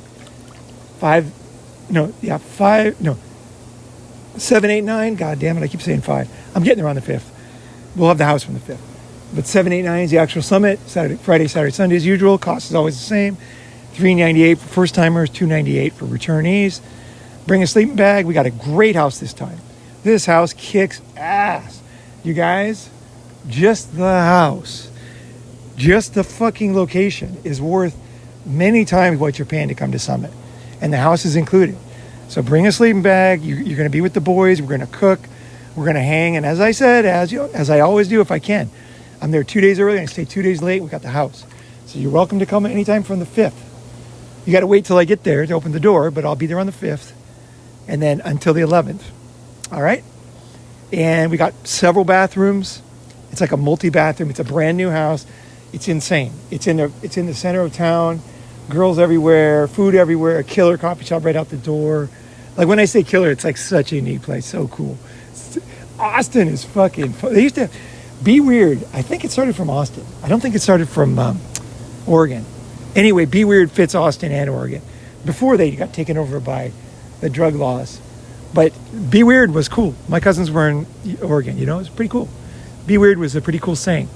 It got abused and used, and now it means something different. But anyway, Austin had a different vibe to it than any other city in America, I think. It's very unique. If you've never been to Texas, if you're from Europe, dude, come. Are you fucking out of your mind? One of the guys is coming has like several AR-15 weapons. We're going to go out. You want to shoot weapons? You can shoot all you want. You want to try shit out. You want to wear a cowboy hat. He's got cowboy hats. You want an Instagram picture where you're riding a fucking horse with a gun and a big American flag. Go ahead and have at it. Have at it. Texas is the place. And there's a great watering hole. It's an artificial lake, a dam, and it's freezing cold. It's beautiful, emerald green, and the air is like 1,000,000 degrees. So when you jump in, it feels great. We swim all the time in there. We often swim for like 45 minutes because the second you get out, you're hot again. so it's like perfect. It's like great. It's beautiful. Cleanest water. I don't know if you can drink it, but pretty damn close, I'll tell you that. And there's killer roads to drive on. So it's the kind of place, if there's not enough cars, you might want to rent a car with some guys. Just go driving around the lake, go driving in it. There's great hikes right near one of the guys' house, Kenji's, like great walking path from his fucking house, like within like 30 feet, 50 feet, 60 feet from his house. There's a killer nature trail where you can walk. You can go in the water under a little waterfall thing. It's beautiful. It's wonderful. It's like we got it wired, guys. You're not just going to fucking Austin with Ronin. You're not going to Austin. Okay, I've been to Austin before. You have not been where we're going to go. Trust me. You have not been. Everything I discovered. I had a scooter. I drove all over the place. I looked for every fucking possible nook and cranny. Kenji was the first guy there who took us in, took us around. Kenji's comes to summits. You guys know him. He's an awesome guy. And when I say awesome, I mean like don't question it kind of awesome. Like no weirdness ever to the core kind of guy. Kenji is like, you know, like you do it, credit check, you know, he's got perfect credit. Well, Kenji's got perfect credit with me. So he's going to be there. He's going to take us around. He's got great ideas. Some of the, he's lived there forever, has a beautiful place. We're going to go up. We might do the Saturday meeting, his house, maybe Saturday night up in the, up near the nature trail thing. And we'll be downtown. So we'll be going to 6th Street. We'll be going to, I forget the name of that road where all the college girls wander in lingerie, the name of that thing. Anyway, we're going there. It's a great place to go out if you like to go out. There's all kinds of, what do you call it? Like music festivals and stuff always going on. Just go in there, you're going to make friends, and then you can come back to the, what's that big one? SWX something, whatever, MXZ, ABCFG, whatever the fuck it is. That thing a lot of people like, and they go back, they come to the summit once, and then you get the place wired, and then you're like, oh, I can do Austin, right? I'll fucking go there for the summit, for the music festival. So there's a bunch of guys who go to music festivals that come to the Austin summit. So you're going to have a collected group of those guys there. And I'm talking experts, like guys who don't run the parties, but I'm talking guys that go to every single fucking one and everything that goes along with it, as you know what I mean. So there's those kind of guys coming. There's like, there's like so many unusual guys coming to this one. Sean now lives there. He's had a chance to poke around, find the good food, find the roads without traffic, all the little sneaky things that we need to have a killer time. Because there's a lot of traffic in Austin. But guess what? I never get caught in it because we always make a better plan.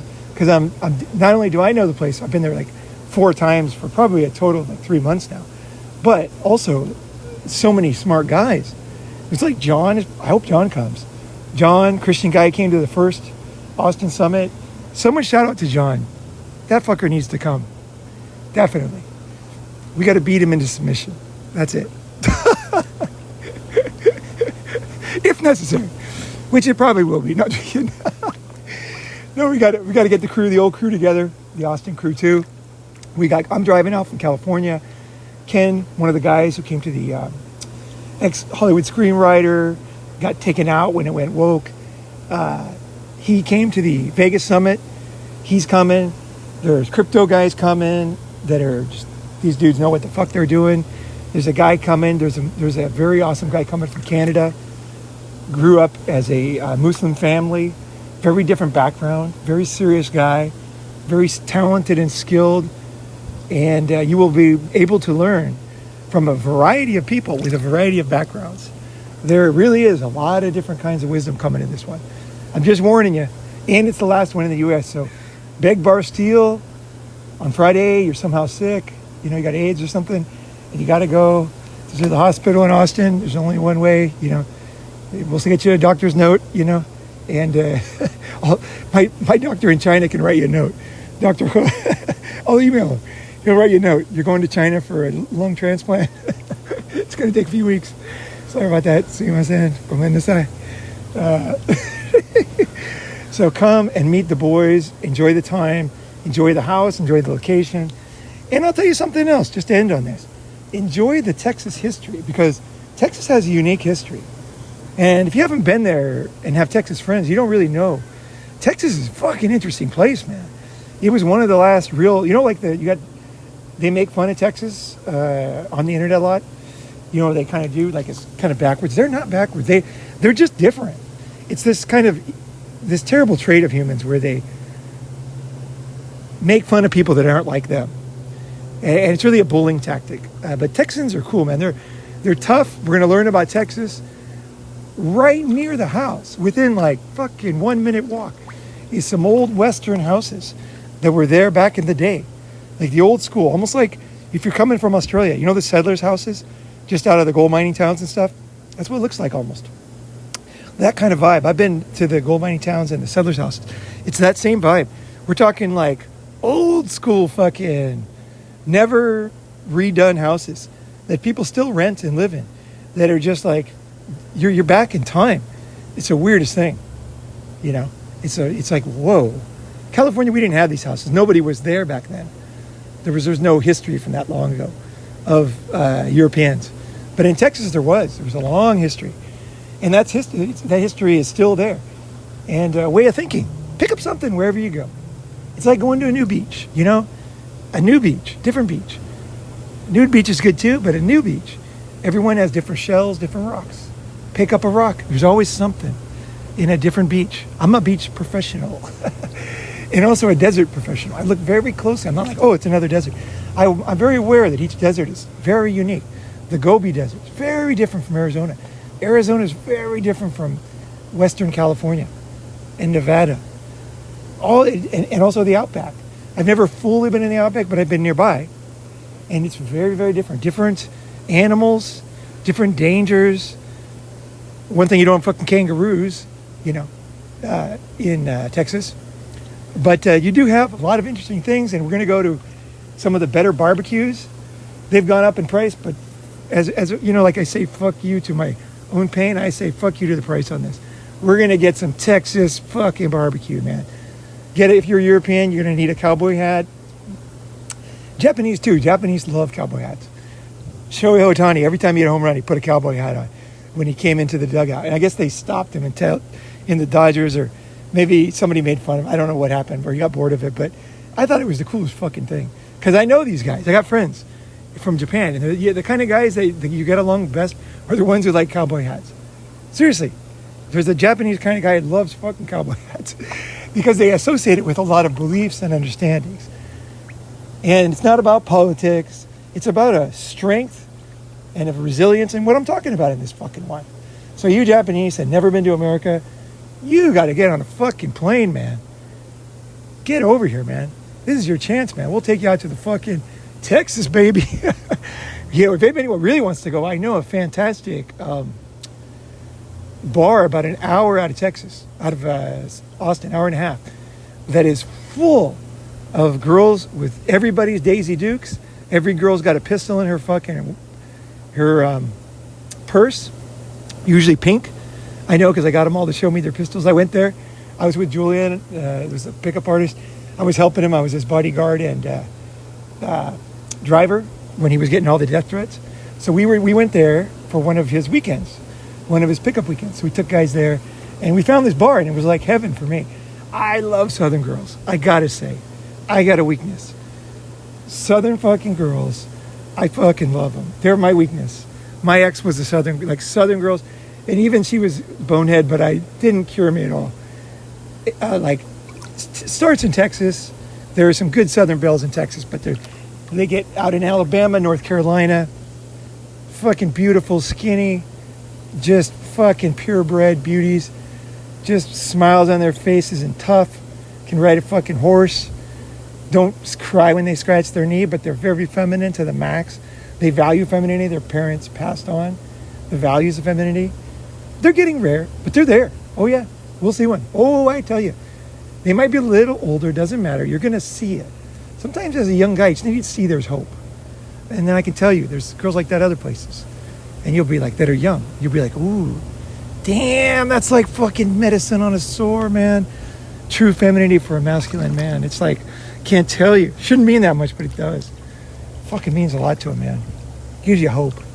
Swear to God, I swear to God. Doesn't make any sense. Doesn't have to. Some things don't make sense and they don't have to.